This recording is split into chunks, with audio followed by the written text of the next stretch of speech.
This story is inspired by true events. The names and some details have been changed to protect the privacy of those involved. There was once a family who lived in a small, quiet neighborhood, in a simple house that many would overlook if they walked by too quickly. From the outside, everything seemed normal.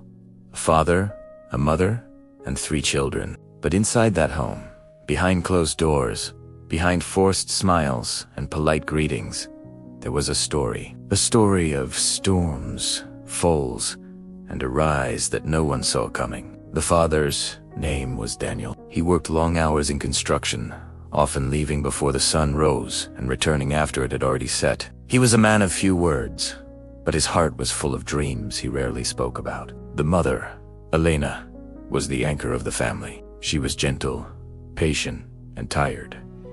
It's kind of tired that doesn't come from lack of sleep, but from carrying too much for too long. Their 3 children, Lucas, Sophia, and little Noah, grew up knowing more about sacrifice than most adults ever would. But this story doesn't begin with success. It begins with the day everything fell apart. One winter afternoon, Daniel suffered an accident at work. A heavy metal beam fell, crushing his leg and leaving him unable to walk properly ever again. Overnight, the family's main source of income vanished. Hospital bills started growing like weeds, and their savings drained faster than they could even understand. And for the first time in their lives together, Elena saw something in Daniel she had never seen before. Defeat. He stopped talking. He stopped smiling. He stopped believing. Elena tried her best to hold everything together. The bills, the food, the children's needs. But every month felt like she was drowning a little more. The pressure was relentless. Then, the eviction notice arrived. One single piece of paper, one stamp, one deadline. And just like that, the life they had built for years suddenly had an expiration date. With no other choice, they had to move. They ended up in a tiny, borrowed house at the edge of the city. It was a place with cracks in the walls, pipes that leaked, and just a single bedroom for all 5 of them. The kids, they tried to stay positive, but children always feel what adults try so hard to hide. Lucas stopped asking for new shoes. Sophia quit her ballet classes without a single complaint. And little Noah, he just wanted to know why his daddy didn't smile anymore. Every night, Elena cried silently, turning her face to the wall so the children wouldn't hear her. Daniel blamed himself for everything. One night, he whispered, "What good am I now?" Elena placed her hand gently on his shoulder and said, "You are still the man who built this family with love. Now, let us rebuild you." It was the first spark of light they had seen in months. Elena gathered the children around their small, worn-out kitchen table. "We will get through this," she said, her voice firm, "but we have to do it together." And that's when everything changed. Lucas immediately took a delivery job after school. Sophia started tutoring younger kids in the neighborhood. Elena cleaned houses from morning until night, doing whatever she could to make ends meet. And Daniel, he tried. His physiotherapy was slow, painful, and deeply discouraging. But he kept going, day after day. Still, the money just wasn't enough. It felt like they were fighting a losing battle. But the family didn't break. They just held on to each other tighter. The turning point came from an unexpected place. Daniel's old friend, Marcos, came to visit one day. He saw how things were and offered Daniel a chance to make small wooden furniture from home. At first, Daniel doubted himself. His hands were shaky, his skills felt rusty, and he was terrified of failing his family again. But Elena looked at him with so much love and said, "Try. Just try." So he did.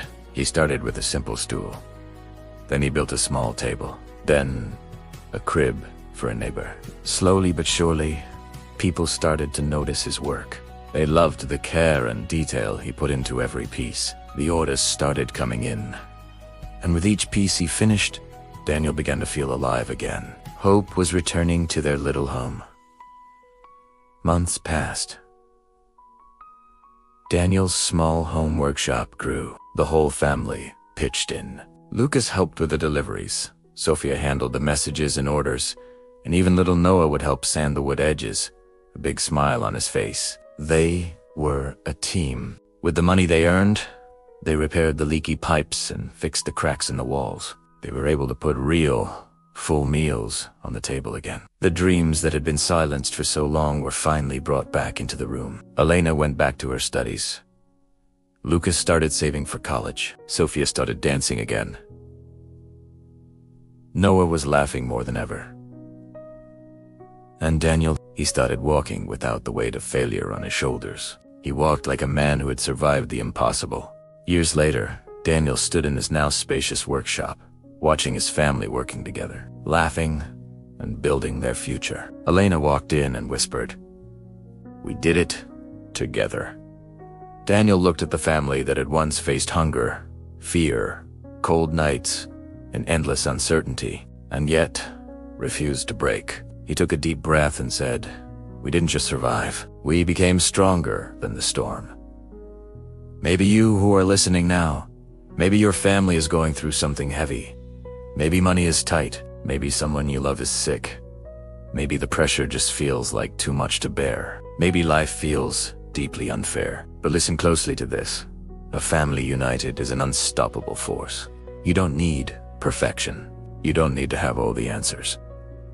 You just need courage to take one step at a time, together. Because storms always end. Pain fades. The darkness lifts. And one day, just like this family, you will look back and say, "We thought we were breaking, but we were only being rebuilt." Your story isn't over.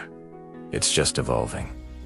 If this story touched you, if it made you think of your own family, if it reminded you that hope still exists, even in the darkest of times, please leave a like on this video. It really helps the channel reach more people who might need to hear this. Comment your thoughts below.